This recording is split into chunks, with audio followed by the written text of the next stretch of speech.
ఈరోజు మన అంశము let's not have the following minds. మనము చూసే ఈ ఆలోచనలు మనం కలిగి ఉండకూడదు అనే అంశం మీద మాట్లాడుతున్నాం. రోమీలకు రాసిన పత్రిక 8వ అధ్యాయము 1 నుంచి 5 వచనాలు మనం చదువుకున్నాం. మానవ జీవితంలో ఏవైతే అనవసరమో అవి మనం అవసరముగా చేసుకొని మనసులో పెట్టుకుంటాం. ఏవైతే అవసరమో వాటిని మనము మైండ్లో నుంచి లేదా హృదయంలో నుంచి ఏం చేస్తామట, తీసుకొస్తాం. ఒక మనిషికి వ్యాధి దెబ్బ తగిలితేనే రాదు. ఒక మనిషికి వ్యాధి, పెద్ద వ్యాధి ఏంటో తెలుసండి, ఒకడు కఠినమైన మాట మన హృదయానికి గుచ్చుకునేలాగా చెబితేనే. ఆయన మాటలు పాస్టర్ గారు నా గుండెని ఏం చేసినాయి, గుచ్చుకున్నాయి, దొరికిపోయాను అనుకో అంటారు. అంటే ఆ మాటలు అంత కఠినంగా ఉన్నాయన్నమాట. ఏవే మాటలు మన యొక్క హృదయంలో ఉండకూడదో ఈ ఉదయకాల సమయంలో మనం చూస్తున్నాం. Don't have the mind of instability. తెస్సలోనికీయులకు రాసిన 2వ పత్రిక 2వ అధ్యాయము 2వ వచనం. తెస్సలోనికీయులకు రాసిన 2వ పత్రిక 2వ అధ్యాయం 2వ వచనములో మనం చదువుదాం. చూడండి, జాగ్రత్తగా చదవండి. మీరు త్వరపడి చంచల మనస్కులై ఉండకూడదు. జాగ్రత్త గమనించండి. మీరు త్వరపడి సంచల మనస్కులై ఉండొద్దు అంటే అస్థిరత్వము కదండి. ఉందా అసలు? ఆ పదం ఉందా లేదా? సరే, చాలు. మీరు స్థిరంగా లేని వారిగా కాకుండా మాట్లాడితే మార్పు చెందేవాడిలాగా ఉండదు. కొంతమంది వీళ్ళు చెప్పినా వింటారు, వాళ్ళు చెప్పినా వింటారు, వాళ్ళు చెప్పినా వింటారు. Everybody's business is nobody's business. అంతే కదా. కొంతమంది అన్ని చేస్తారని ఒప్పుకుంటారు, ఏది చేయలేదు. ఏదో ఒక దాంట్లోని ఇటన్నా ఉండు అటన్నా ఉండు. అందరూ న్యాయం చేయలేరండి. శాస్త్రులు, పరిసయ్యులు, సద్దుకయ్యులు వీళ్ళకి న్యాయం చెయ్యాలి అనుకుని యేసయ్య గారు ఉంటే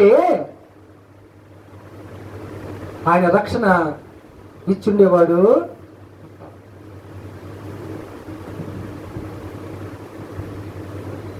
చాలాసార్లు మనం అనుకుంటాం అందరినీ ఈయనట ఒక తాటిలోనికి తీసుకొద్దాం అనుకుంటాం. తాటి లేదు, తాటి చెట్టు అని. కొన్ని కష్టం నేను చెప్తున్నా, కొన్ని అసాధ్యం. కొన్ని కష్టం, కొన్ని మాత్రము అసాధ్యం. కానీ మొదటిగా మనం చూస్తున్నది don't have the mind of instability. అస్థిరత్వం కలిగిన మనస్సును దయచేసి మీరు కలిగి ఉండొద్దు. అది ప్రమాదాన్ని తీసుకొస్తుంది. అదేంటి, నిన్న మేము మాట్లాడుతూ ఒప్పుకున్నాడుగా, తెల్లారుజాముకి ఏమైంది ఇప్పుడు వద్దంటున్నాడు.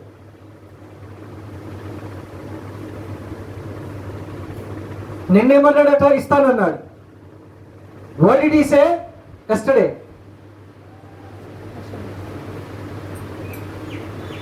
I shall give. ఏమన్నాడట నిన్న, నేను నీకు. కానీ ఈరోజు ఏం చెప్తున్నాడు? ఐ వోంట్, నేనివ్వనని చెప్తున్నాడు. ఎందుకని? ఇది స్టెబిలిటీ లేని మనస్తత్వము. సిచ్యువేషన్, ఆ పరిస్థితి ఏదైనా నువ్వు దాన్ని జయించేలాంటి ఆ స్టెబిలిటీని నువ్వు కలిగి ఉండాలి. కొన్నిసార్లు పరిస్థితులు మమ్మల్ని మార్చుతున్నాయి పాస్టర్ గారు అంటే, తాగేకూడదు వెళ్ళేవు, పరిస్థితి మారిందని తాగుతావా?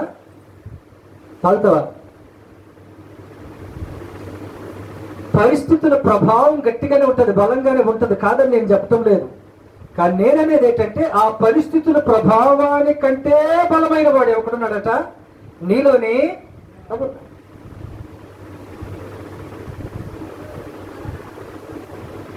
Instability which is out side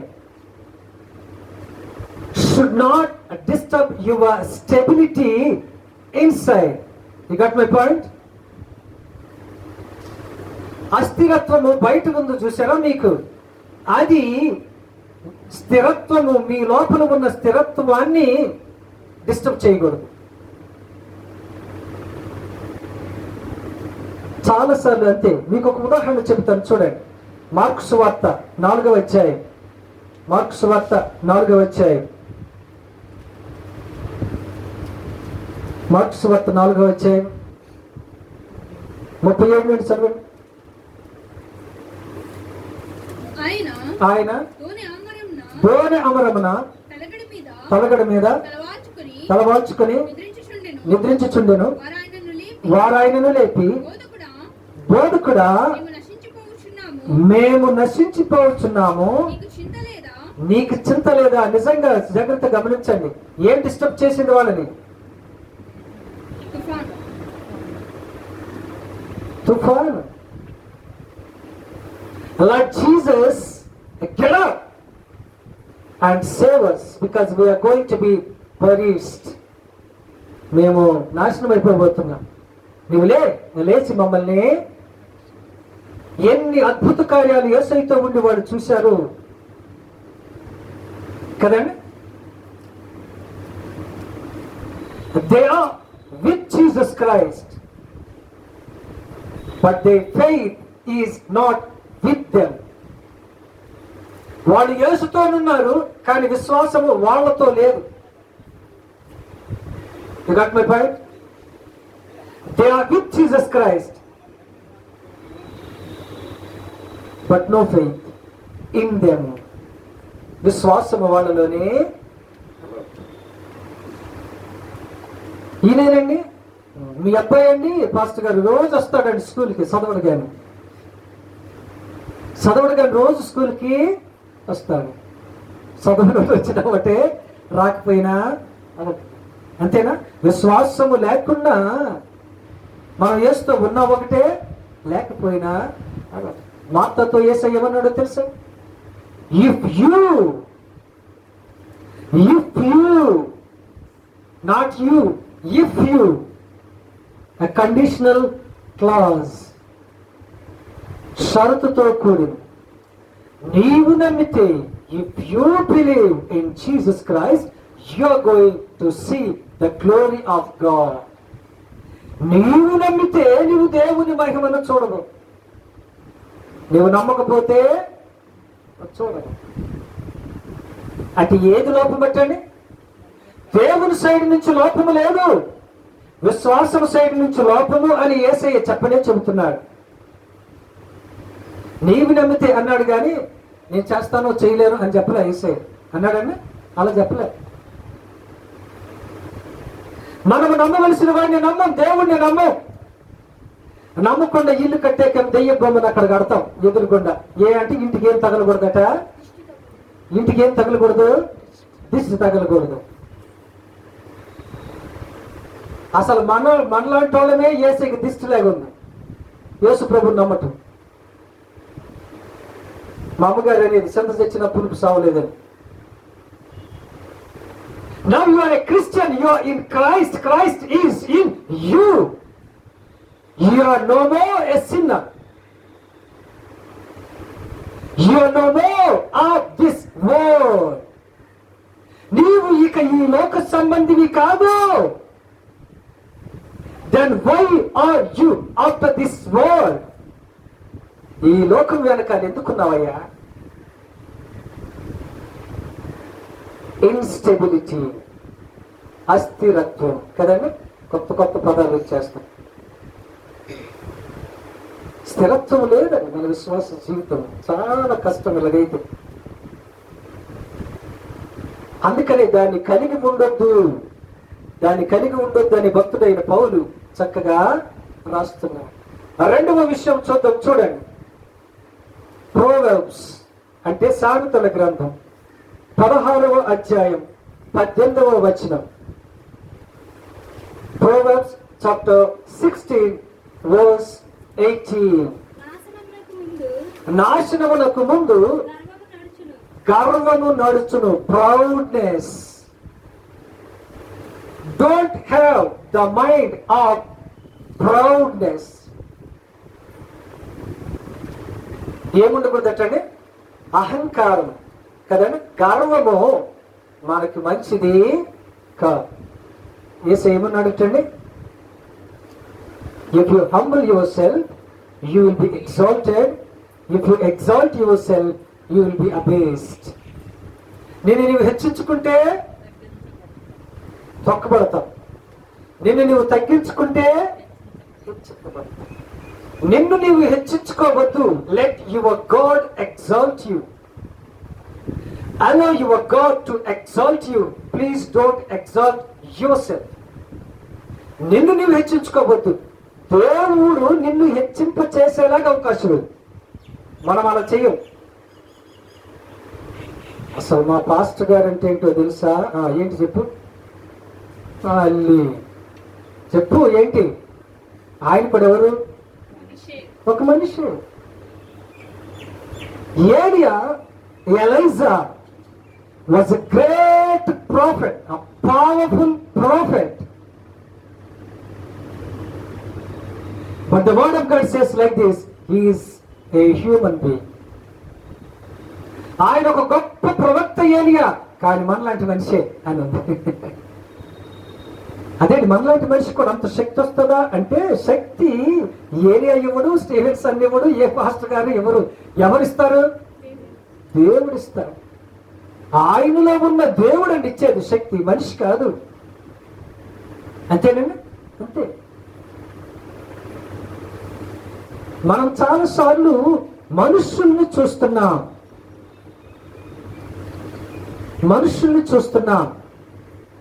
అవసరమైతే దేవుణ్ణి కూడా పక్కన పెట్టి ఈ సేవకుల్నే పూజించే పరిస్థితికి మనము వచ్చేస్తాం. దయచేసి అలా చేయదు. మనిషే, దేవుడు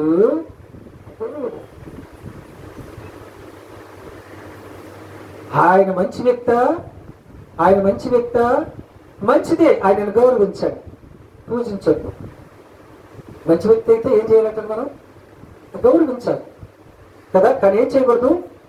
respect that person but don't worship him. ఆయన ఏం చేయాలంటే మనం గౌరవించాలి, but we should not worship. ఎందుకు తెలుసా? దేవుడు ఏమన్నాడటండి? నాకు ముందు కానీ, నా వెనకాల కానీ, నా పక్క కానీ, పైన కానీ, కింద కానీ, before me, behind me, believe me, no other God. ఎవరు? And they have no right to be worshipped. పూజకు వాళ్ళు అర్హులు. There is only one God to be worshipped, and that God is our Lord Jesus Christ. యేసు మాత్రమే పూజకు అర్హుడు. అంతేనండి. Collector గారు ఉన్నారు, కలెక్టర్ గారి తల్లి ఉందా? అంతేనా?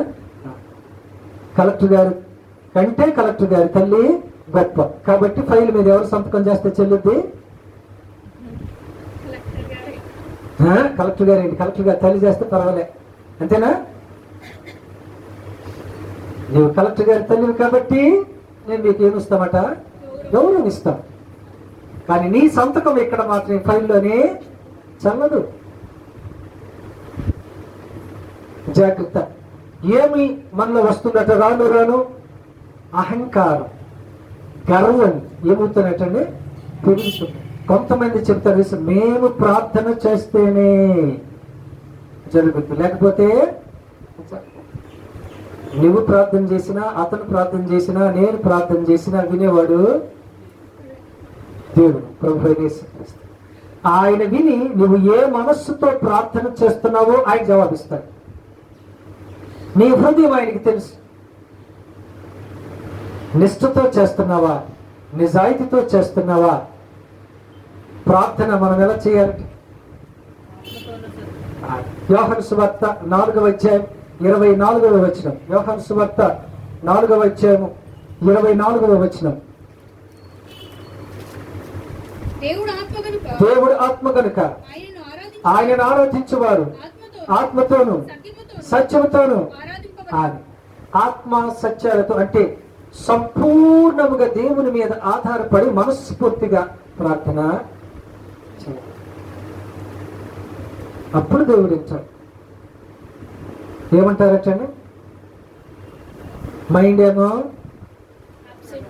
Absent, body present. Your body is here, which means you are here, but your mind is roaming somewhere in the world. నీ మనసు ఎక్కడో తిరుగుతుంది. అది దేవునికి ఇష్టమో అలా. కాబట్టి అహంకారము, గర్వము క్రైస్తవునికి తగదు. ఒక వ్యక్తికి, క్రైస్తవునికి కాదండి, ఎవరికి కూడా అది మంచిది. నేనే నేనే నేనే ఇదేంటట? గర్వం. అందుకనే సామెతల గ్రంథకర్త అంటున్నాడు, నాశనానికి ముందు ఏమొచ్చును? గర్వము వచ్చును. కొంతమంది ఓర్చుకోలేరు, వీళ్ళు మంచి స్థితికి రాలేరు, మంచి స్థితికి వచ్చిన వాళ్ళని చూసి ఓర్వలేరు. వీళ్ళు నిన్నగాక మొన్నొచ్చారు, వీళ్ళు అబ్బో ఏదో కట్టేస్తున్నారు బిల్డింగ్లు కదండి. వీళ్ళు మన చక్కగా ప్రార్థనకి వెళ్తుంటారు, కానీ పక్కన చూసి ఓర్వరు. అదేంటో బైబిల్ చేతిలో ఉన్న వాక్యం వింటున్నా, ఆయన ప్రార్థన చేస్తున్నా, ఎందుకో అదొక లాంటి ఏమొస్తుందటండి, అసూయ మన హృదయంలో అలాగ పాతుకుపోయిందంటే. ఆ గర్వం, అహంకారం, అసూయనే. అది సరైన విధానము. ముందు ఇవి కలిగి ఉండకుండా మనం ప్రార్థన చేస్తే దేవుడు మన ప్రార్థన, దేవుడు ఆయనకి ఇచ్చాడు, ఆయన తీసుకోలేవా? దేవుడు నీకు ఇప్పుడు ఇవ్వలేదా? ఏమో భవిష్యత్తులోనే ఇస్తాడు. కొంతమంది ఏం చేస్తుంటారు తెలుసండి, డైరెక్ట్ గా ఆ వ్యక్తులను తిట్టలేక పక్క వాళ్ళు పెట్టి తిడుతుంటారు. గమనించారా మీరు ఎప్పుడైనా? ఆ ఇంటి ఎదురుగుండా మనం వెళ్తున్నాం అనుకోండి, నీ పేరు పెట్టి తిట్టలేరు, ఆ పక్కనున్న వాళ్ళ పేరు ఏదో ఒకటి పెట్టి తిడుతుంటారు. అంటే వాళ్ళు ఎవరిని తిడుతున్నారట? ఎవరిని తిడుతున్నారు? మనల్నే. అదొక రకపు జబ్బు, దాన్ని ఒక వ్యాధి అంటారు మెడికల్ ప్రకారం. పాపం అది జబ్బు అని వాళ్ళకి తెలియదు. ఇది మామూలుగా నేను పక్కన వాళ్ళ పేరు పెట్టి తిడుతున్నాను, ఇది ఒక వ్యాధి అని పాపం వాళ్ళకి తెలియదు. వాళ్ళు జబ్బున్న వాళ్ళు అన్నమాట, వ్యాధిగ్రస్తులు. క్రైస్తవునికి, ఒక మనిషికి లేదా ఒక సామాన్యమైన మానవునికైనా ఇలాంటి మనస్తత్వము సరైంది కాదు. మై గాడ్, జాగ్రత్త జాగ్రత్త. ఉదయకాల సమయంలో ప్రభువు మనతో మాట్లాడుతున్నది తగ్గింపు స్వభావం. ఏంటట? తగ్గింపు స్వభావము.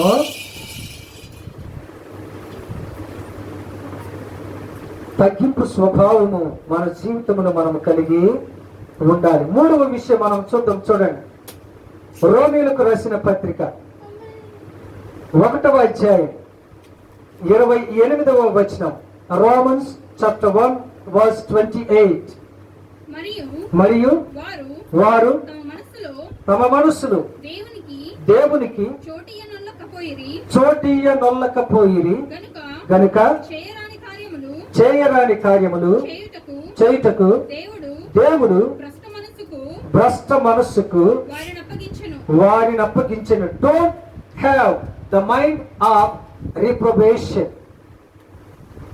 Don't have the mind of reprobation అంటే భ్రష్ట మనస్సు. ఇంకొక తెలుగులో మరి ఏం చెప్పాలంటే పాడైపోయిన మనస్సు అని చెప్పొచ్చు. సరైన మనస్సు భ్రష్టత్వంలోకి వెళ్ళిపోయిన మనస్సు. ఈ అసూయ, ద్వేషము, అహంకారము, గర్వం అండి ఎదుటి వ్యక్తిని చూసి ఓర్వలేని తనము ఎక్కడికి తీసుకెళ్తుందటండి? రాను రాను రాను రాను ఎక్కడికి వెళ్తుందట? భ్రష్టత్వములోనికి తీసుకెళ్తాడు. రాజైన సౌలు దావీదును చూసి అసూయపడి, ఎందుకని?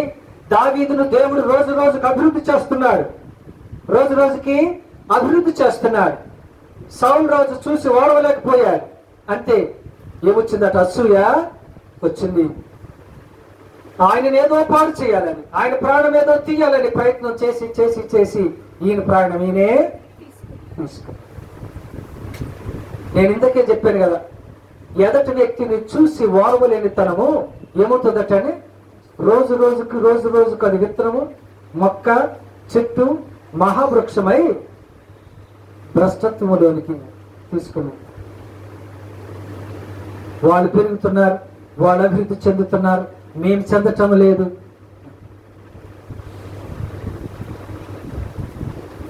సౌలు మహారాజు తన ప్రాణాన్ని తాను తీసుకునే స్టేజ్కి తీసుకొచ్చింది. ఈ ఉదయకాల సమయంలో ప్రభు మనతో మాట్లాడుతున్నది ఏమిటి అంటే, ఒక క్రైస్తవుడే కాదు, ఎవరైనా కానీ అలాంటి మనస్తత్వం కలిగి చేతనైతే సహాయం చేయి, లేదా సత్యము నోరు మూసుకొని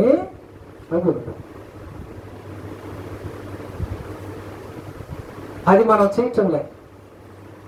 సలహాలు ఇవ్వటం రాకపోయినా ఏదో ఒక సలహా, చెడ్డ సలహా ఇచ్చి వాళ్ళని ఏం చేస్తున్నామట? నాశనం చేస్తాం. ప్రభు అంటున్న మాట ఏమిటంటే, భ్రష్ట మనస్తత్వము క్రైస్తవునికి తగదు. ఇప్పుడు మీరు అడగొచ్చు, మరి ఏ మనస్సు క్రైస్తవునికి ఉండాలి పాస్టర్ గారు అని. నేను ముగిస్తున్నా, చూడండి. ఫిలిప్పీలకు రాసిన పత్రిక 2వ అధ్యాయము 5వ వచనం. ఫిలిప్పీ 2వ అధ్యాయము 5వ వచనం. క్రీస్తు యేసునకు కలిగిన ఈ మనస్సు మీరును కలిగి ఉండు. ఇది ఏ మనస్సు అని మీరు నన్ను ప్రశ్నించారు కదా. ఏ మనస్సు కలిగి ఉండాలి? క్రీస్తు యేసునకు కలిగిన మనస్సు. లోకానికి కలిగిన మనస్సు కాదు, మనుషులకు కలిగిన మనస్సు. ఇంతకీ యేసయ్యకు కలిగిన మనస్సు ఏమిటి అంటే ఏంటి? ప్రేమించే మనస్సు, సహించే మనస్సు కదండి, సహాయము చేసే మనస్సు. ఇవి ఎక్కువ మందికి ఉండవనుకోండి, కానీ ఏం కలిగి ఉండాలట? మన ప్రశ్నకు జవాబు ఏంటంటే ఇది కలిగి ఉండాలి. Have the mind of our Lord Jesus Christ. క్రీస్తు యేసునకు కలిగిన మనస్సును మీరు కూడా కలిగి ఉండండి. ఇది కలిగి ఉండటం చాలా కష్టమే, కానీ ప్రయత్నం చేద్దాం. యేసయ్య కలిగిన మనస్సు మనం కలిగి ఉండటం చాలా కష్టం, కానీ మనము ప్రయత్నం చేస్తే తప్పకుండా జరుగుతుంది. కాబట్టి ఉదయకాల సమయంలో ప్రభువు మనతో మాట్లాడింది ఏమిటి అంటే, ఏం మాట్లాడేటండి? ప్రభు మనతో మాట్లాడింది చెప్పాలి. ప్రభు మనతో మాట్లాడింది ఒకటి don't have the mind of instability, and number 2, don't have the mind of proudness, and number 3, don't have the mind of reprobation. సంచల లేదా ఏంటట? భ్రష్ట మనస్తత్వాన్ని కలిగి ఉండాలి. మరి ఏ మైండ్ కలిగి ఉండాలి పాస్టర్ గారు అంటే, have the mind of our Lord Jesus Christ. క్రీస్తు యేసునకు కలిగిన మనస్సును మనము కలిగి ఉన్నాం. అప్పుడు దేవుడు మన ప్రార్థన వింటాడు, మన అవసరతలు తీర్చుతాడు, మనకు కావలసిన శాంతి సమాధానాన్ని ఇస్తాడు. అది కానీ కలిగి ఉండకపోతే ఇప్పుడు చూసిన కుడి పక్కింటోడిని చూస్తే అసూయ, ఎడ పక్కింటోడిని చూస్తే అసూయ, ముందు పక్కోడిని చూస్తే అసూయ, వెనకల పక్కోడిని చూస్తే అసూయ కదండి. ఈ అసూయ అసూయ అసూయ ఈ అసూయ అసూయ అసూయ మన జీవితాన్ని ఏం చేస్తుందట? నాశనము చేస్తుంది కదా. ఒంట్లో బాగాలేదు పాస్టర్ గారు అని అసూయ పడిన వాళ్ళు డాక్టర్ గారి దగ్గరికి వెళ్తే అంత బాగానే ఉన్నాయి కదమ్మా అంటే, అబ్బాయి ఎందుకో నిద్ర పట్టడం లేదండి, అన్నం తినబుద్ధి అవటం లేదండి అంటే డాక్టర్ గారు అన్నారట, నీకు పనికి మాలిన జబ్బు వచ్చిందమ్మా అంటే, ఏంటి అంటే నీవెవరిని చూసి ఓర్చుకోలేవు, అసూయ జబ్బు వచ్చింది అన్నాడంట. అసూయ జబ్బుకు డాక్టర్లు గారు మందులు ఇవ్వరమ్మా, నీకు నువ్వే తగ్గించుకోవాలి, ఇంటికి వెళ్ళిపో అన్నాడు. అంతే కదా. ఏ జబ్బుకు మందు లేదట? అసూయ జబ్బుకి ఏం చేయాలి?